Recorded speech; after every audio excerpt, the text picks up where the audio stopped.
गोंदियाच्या देवरी शहरात पाणी टंचाईचा प्रश्न गंभीर, गावात टँकरने पाणी पुरवठा। जळगाव जिल्ह्यातील 37 गावांना पाणी टंचाईची झळ, जिल्ह्यातील 7 गावांना 8 टँकरने पाणी पुरवठा सुरू। नंदुरबार शहराला आजपासून 2 दिवसाआड पाणी पुरवठा होणार। पाणी पुरवठा करणाऱ्या 2 धरणांपैकी एका धरणातील पाणीसाठा अत्यल्प। नंदुरबारच्या शहादा तालुक्यात अप्पर तहसील कार्यालय सुरू होणार।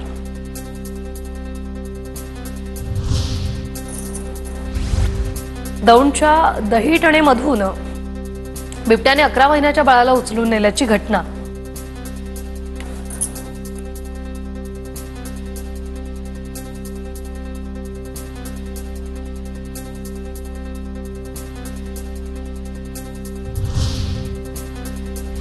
सांगलीच्या शिराळामध्ये गोरक्षनाथ यात्रेनिमित्त कुस्त्यांचं आयोजन। कुस्ती मैदानात महाराष्ट्र केसरी पृथ्वीराज पाटीलने मारली बाजी।